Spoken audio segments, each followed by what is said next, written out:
Do your homework to avoid the mistakes that we've made. Um, do more due diligence. Um, run the numbers. Do your math.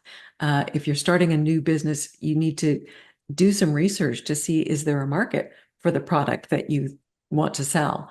And do you have that market lined up? And what are your resources, and how long can you sustain in that business without having a profit? So you need to make sure that you've got all your ducks in a row and have the staying power, because most businesses don't start off real profitable. It takes a little while, and you need to do your calculations and figure all that out before you jump in.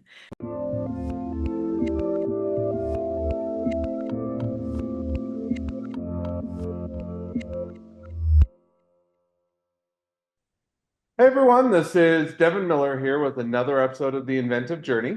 I'm your host, Devin Miller, the serial entrepreneur that's grown several startups into 7 and 8 figure businesses, as well as a founder and CEO of Miller IP Law, where he helps startups and small businesses with their patents and trademarks. You ever need help with yours, just go to strategymeeting.com, grab some time with us to chat, and we're always here to help. Now, today we've got another great guest on the podcast, Ral West. And Ral started her journey. Grew up in Seattle, Washington. Went to college for a period of time, but ended up deciding to leave college and or went into business. Started her own business in Anchorage, Alaska. And then grew that, or started and grew a business with her husband. Sold that business off and started buying and refurbishing small cruise ships, and it's now also focused on investing in real estate. So, with that much as introduction, welcome on the podcast, Val. Yeah, thanks, Devin. Yeah. Awesome. Well, excited to have you here, and looking forward to a great discussion. So kind of with that, I gave a quick overview to a much longer journey. So Hmm. why don't we rewind and unpack that a little bit, and tell us a little bit about how your journey got started growing up in Seattle, Washington. Okay. Well, I was born into an Alaska tourism family. My father had started a tourism business in Alaska in the 1940s, and he's kind of renowned for being the father of Alaska tourism. So, tourism and Alaska were in my blood from very, very early ages. And when I was in my 20s, I was working for the family company, but then I decided it was time to go out on my own, and I got a job offer in Ketchikan, Alaska, and became a director of marketing for another tour company. And after about a year of Yeah, that, I I mean, decided, really quick, because I think when we chatted a bit before, or at one point, or in that period, you went to college for a bit or a period of time, and then I decided did. maybe you wanted to focus in or go on in business instead. So maybe you walk us I, through that a bit. I did. I skipped over that. Yeah, I did 1 year in Colorado Springs at Colorado College, and then came back to Seattle and did some college at a community college, and was ready to enroll in the University of Washington a couple of times. And each time I was just like, I'm not sure if I really want to do this. I was enjoying my work a lot more than going to class. So I decided to forego college at that point and just jump headlong into my career. And, again, I was with the family business and working my way up there. But then I decided, I'm going to branch out on my own. So then that led me to moving to Alaska. And then after a year in Ketchikan, I decided, I don't really like working for other people. I always feel like I know better than they do how to run the business. Of course, that's typical of 20 somethings, right? So I, Absolutely. yeah. So I then moved further north to Anchorage. So Ketchikan is the furthest south city in Alaska. It's just west of British Columbia, and Anchorage is over 1,000 miles further north. And I opened a little business there, marketing consulting, specializing in tourism, of course. And then that was where I met my husband. He had a little office across the hall from me, and he was in real estate. And some of my early clients were businesses in Hawaii that were selling their tourism products to Alaskans, and I represented them. So I had to go to Hawaii to check out the products so that I knew what I was promoting. And so John would see me trotting off to Hawaii again and again and said to himself, you know, I like Hawaii. I'd like to go there for free on a business trip. How do I get in on this? And so he just started picking my brain and eventually came up with an idea. It's kind of a merger of real estate and tourism where he would represent Alaskans who owned vacation condos in Hawaii, and he would rent them for the owner and get a commission on it. But of course, my tourism background said, well, that's not exactly how, tour companies work. And you need to offer the rental cars and the Trans-Pacific Air and, really bundle it into a whole tour package. So he started to do that. By that time, we were married. That happened rather quickly. And as his company grew, I still had my own business, but a few years in, it's like maybe I need to put more attention on his business. He needed to hire marketing help, and I thought, well, that's silly. That's what I do, so why not just do this together? So we built the company together, grew it from basically, shoestrings, nothing, to an 8-digit a year in an annual revenue and eventually sold it to Alaska Airlines, which the news is out now that it's now purchasing Hawaiian Airlines. And so it's that, and Hawaiian Airlines is one of the companies that we worked with at our company. So Well, just that's, one question, kind of as you guys decided to sell the business, what was the motivation and the genesis? Sounds like you guys kind of collaborated, pulled the two businesses into one.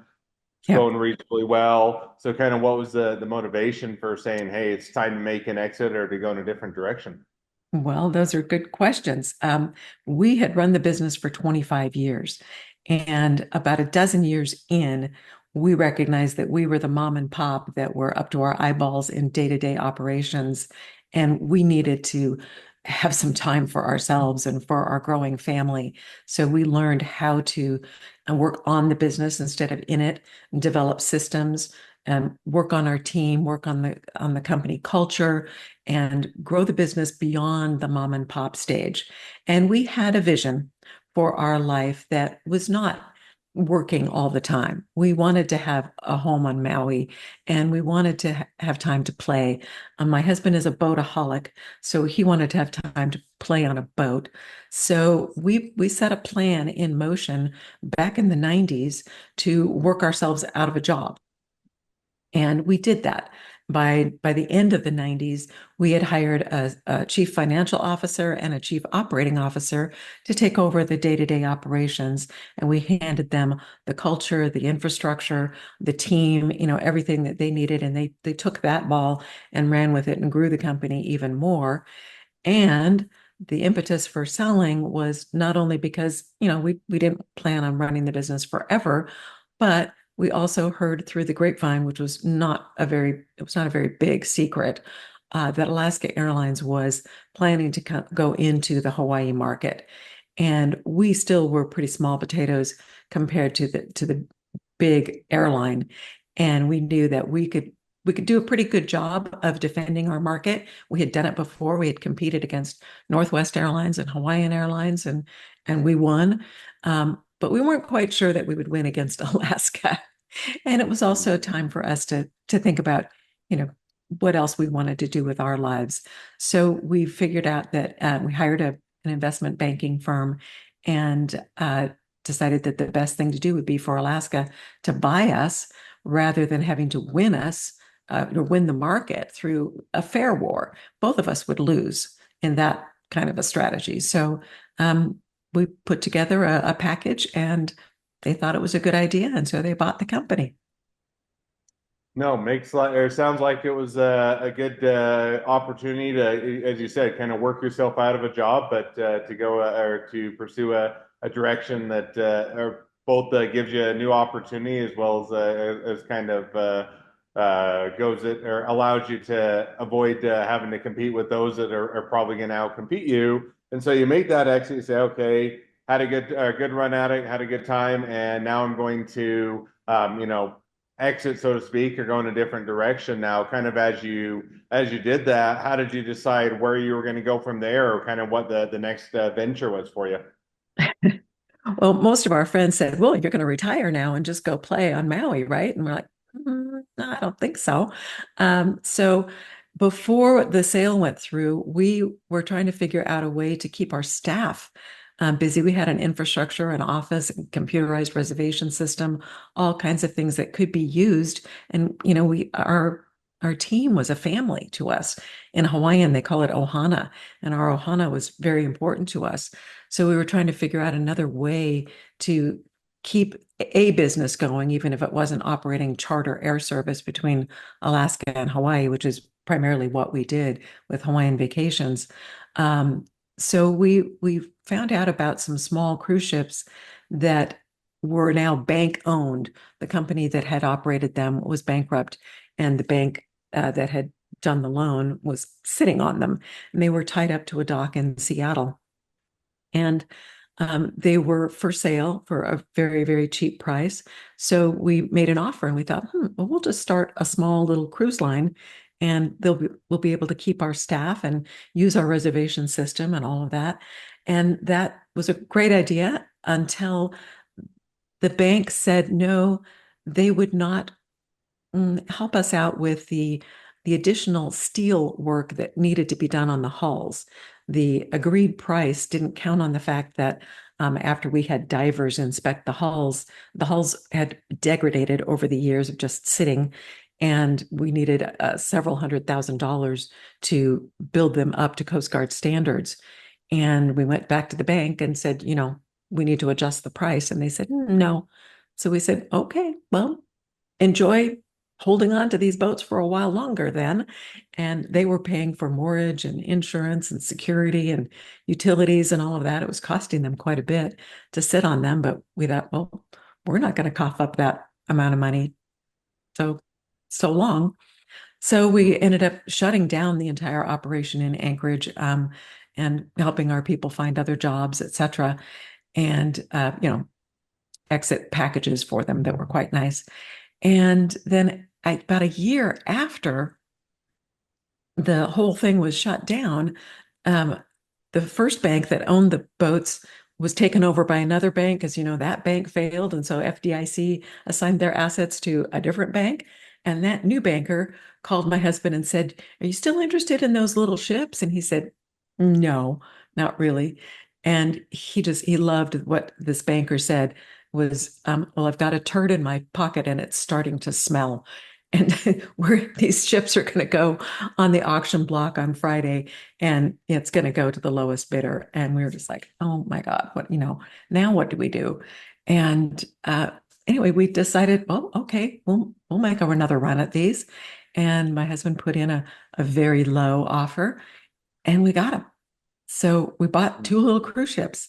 And of course, they needed a lot of work to make them, customer ready because they had been sitting for years by that time. So, they were nasty. So we found another company that was operating cruises that had some small boats, but they could use some ships to grow into. So we said, okay, well, we'll lease these ships to you. You operate them, but we'll put the money in to fix them up and make them ready for the Alaska cruise market. So that's what we did. And then another company went bankrupt, and we bought three more ships kind of on the same basis of just, buying them out of bankruptcy, fixed them up. So then we had five small cruise ships that were being operated by a cruise line based in Seattle, who operated them to Alaska, Mexico, and on the Columbia River. And that worked very well for us for about 10 years. And then COVID struck. And the we only had one cruise ship left at that point because that cruise line had been gradually buying them from us, and that worked out real well for all of us. But we had one ship left, and in March of 2020, that ship got tied up to a dock because, as you probably remember, no cruises were allowed to operate. Canada was closed. We couldn't even go through Canadian waters to get from Seattle to Alaska. So that asset just lost value, overnight, basically. So we eventually sold that vessel to that cruise line, and they have survived. They made it through COVID, thankfully. It's a great company. And so then we were sitting in our Maui house contemplating, okay, what's next? Where's the world going after COVID? And of course, nobody knew at that time how long COVID was going to last or what the implications were for the entire global economy. And we studied and watched and listened and determined that real estate was an asset that would stay in existence and it would retain its value no matter what else was going on. And people were actually even more tied to their accommodations in those days, their homes, because they were working from home and doing, homeschooling and everything. So we started to learn about syndications where there's a group of investors that come together, form an LLC, and the general partners find the deals, arrange for the purchase and the financing, and hire property managers, and then other people come in and invest as limited partners. So we studied with a mentor, joined a mastermind program, and learned all about how to invest in these multifamily syndications. And so that was 2021. And Mhm. in about 3.5 years, we have invested in over 6,000 apartment units across 5 states in the southern US. So that was the next big pivot. And then we come to about a year and a half ago when I started to uh, this business. And that was all about my daughters saying, Mom, people want to know how you've been able to accomplish all of this and still travel the world, have your homes, live the life of your dreams, and yet still manage your businesses. And everybody wants to know how you're able to do it. And you seem to do it so easily. They said, you need to teach people how.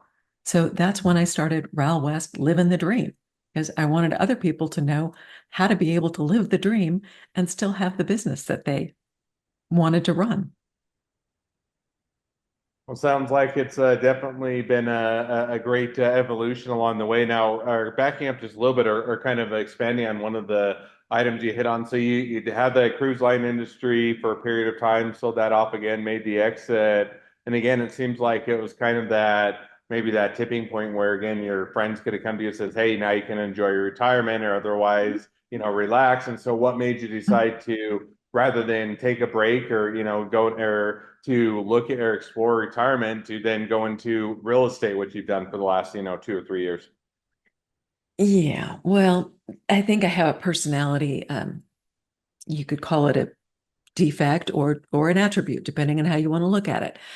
Because I'm just sort of passionate about business. I don't want to slow down.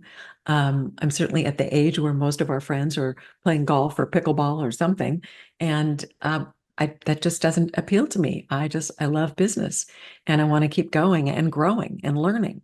So it really wasn't a question for me. I think my husband was a little kind of thinking, yeah, can we just play now for a while? And I'm like, this is play for me. This is fun. I like this. So I wanted to keep going. And also there was another aspect to that too, which is when we were studying about this multifamily business, we learned that there's significant tax advantages in investing in some of these properties and the years, those early years, well, it's only 3 years ago, but there was a thing called bonus depreciation. And we were able to invest in a property, say it was an apartment complex, and we'd invest, X amount of dollars. And the bonus depreciation that first year could be almost as much as we invested, or maybe even more. So we were able to offset a lot of the capital gains that we had encountered by selling cruise ships, et cetera, by investing in the real estate. So there was a bit of another strategy there. Well, makes sense. Always looking for tax strategies that provide an incentive and a way to reduce that overall burden, as well as to continue to kind of scratch the itch of wanting to continue to pursue things on the business side. Sounds like it presented itself as a great opportunity. So now, as you kind of been doing that for the last few years, and then going in that direction on the real estate end, you to kind of now project out in the next 6 to 12 months. Where do you see things headed? Is it continuing to invest on the real estate side and growing that empire, or again looking for an exit, or expanding into different areas, or kind of where do you see things headed? Yeah, I think we believe in real estate, and we've actually been investing in real estate personally for over 30 years. So this endeavor in the syndications was just a huge expansion of what we'd already been doing with properties in Alaska and in Hawaii.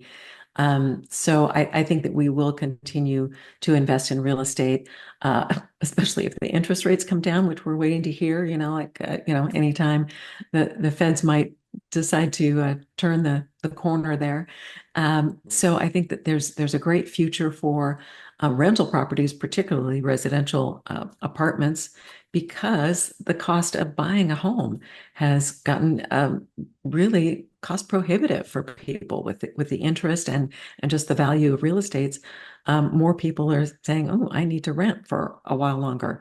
So I think it's got a lot of runway left, and I think we're going to stick with that and kind of we do believe in keeping our eye on what's happening around us in our local economy, state, region, national, and global, and always looking for what's next and what are the opportunities. I think that's something that some people don't do enough of. They kind of go through life with the blinders on and just, keep their eye on their own business. And there's just a lot happening around. So we need to be flexible and we need to be able to do these pivots like we've done. And some people have asked me, like, how you didn't know anything about, operating cruise ships or, investing in multifamily syndications. How did you do that? And I said, well, because the business principles are really the same. And yes, you need to learn about the specifics of a particular industry, but really the other concepts and principles can be applied across the board. No, I agree. I think that, there's always differences that you can learn from industry to industry, and you have to, come up to speed on it. But by the same token, a lot of those things that you learn in the good business practices are analogous across a variety of industries and different area or different businesses. So it sounds like definitely had the opportunity to apply those skills in different areas and be successful at it. So now with that, now that we've kind of reached the present day, as well as looking a bit into the futures to where things might be headed, great time to transition to the two questions I always like to ask towards the end of each episode. So we're going to jump to those now. So the first question I'd like to ask is, along your journey, what was the worst business decision you ever made, and what'd you learn from it? Oh my goodness, how to pick. Um, the actual worst decision I ever made was to buy a motel and RV park in Anchorage. I was looking for real estate and I got enamored with this piece of property because of its location and it had a great view and it was a motel. I had an uncle that used to stay at that motel, so I thought, oh, this must be great. Looked at, did due diligence and looked at the financials and so forth, but I did neglect to take into account the fact that there were major hotel chains moving into the Anchorage market within about a year after we bought that property. And we didn't map out the exit strategy for that property well enough. I had visions of converting the property into a beautiful, like a multi-purpose condo and retail establishment because it was the real estate, the land that I really liked. And instead, we just got saddled with this headache for 19 years that we owned it. And yeah, I was very, very glad to sell it, sold it at a loss, but it was like, phew, got rid of that. So Hmm. yeah, I mean, we tried everything to make that, pig's ear into a silk purse and never could quite do it. Well, sometimes you get into those businesses, they appear on the surface to have a lot of opportunity, and then as you further dig into it, you say either I'm not the right person, or it's not what I thought it was, or the industry's evolved or shifted, and so you have to make that decision how long you stay into it versus whether or not you move on to the next and maybe better opportunity. So definitely sounds like an easy mistake to make, but a great one to learn from. So now the Yeah. oh, So now the second question I like to ask, so now if you're talking to someone that's just getting into a startup or a small business, what would be the one rule of thumb that you'd recommend for Do your homework. To avoid the mistakes that we've made. Um, do more due diligence. Um, run the numbers, do your math. If you're starting a new business, you need to do some research to see, is there a market for the product that you want to sell? And do you have that market lined up? And what are your resources, and how long can you sustain in that business without having a profit? So you need to make sure that you've got all your ducks in a row and have the staying power, because most businesses don't start off real profitable. It takes a little while, and you need to do your calculations and figure all that out before you jump in. And sometimes people get rather if euphoric. I call it, the entrepreneurial euphoria, and they just jump in. And then, as you just said, then they realize, oh, maybe this isn't exactly what I thought it was going to be. So it'd be better to do your homework up front. No, and I agree. And I think, sometimes as you get into businesses, you go in there and you're probably willing to overlook some of the potential hazards or the warts of the business or whatnot because you get excited with the opportunity. Think of what it could be. And sometimes it turns out to work out well, but oftentimes because of the excitement for the opportunity or for the business, sometimes those flags that you might otherwise have paid attention to, you tend to overlook, and then it can create some of those issues. So I definitely think that that's a great piece of advice and a great takeaway. So awesome. Well, kind of with that, so we've reached the present day. Heard, learned a little bit about the couple or those couple answers to those couple questions. So now if people want to reach out to you, they want to be a customer, they want to be a client, they want to be an employee, they want to be an investor, they want to be your next best friend, any or all of the above. What's the best way to reach out to you, contact you, find out more? Well, thanks for asking that, Devin. I have a website that's www.ralwest.com. That's RALWEST.com. And I offer a course for entrepreneurs that is designed to teach them how to create this business that can pretty much run itself and allow you to have the life of your dreams. So the name of the course is Overcome Overwhelm, Create a Smooth Running Business with Less Stress. And I put all of my 40 plus years of experience into this course. And it's 8 modules packed full of information for all entrepreneurs. And I highly encourage people to take a look at it. I have a free webinar that's also available they can find on the website, and a free document that is my 6 essential secrets to business success.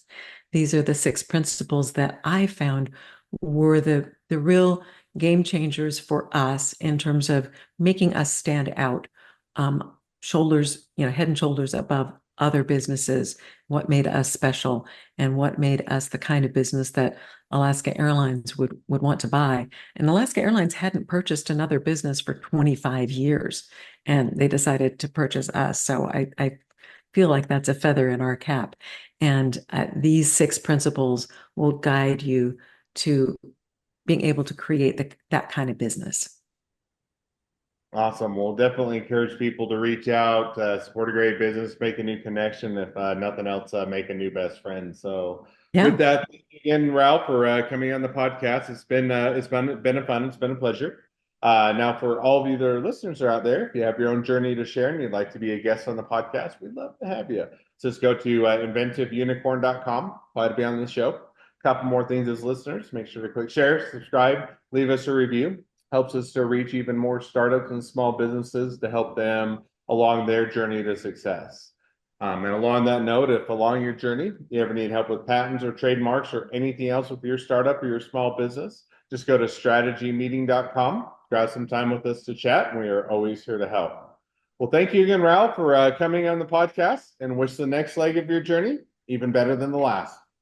Oh, thanks so much, Devin. It's been a pleasure.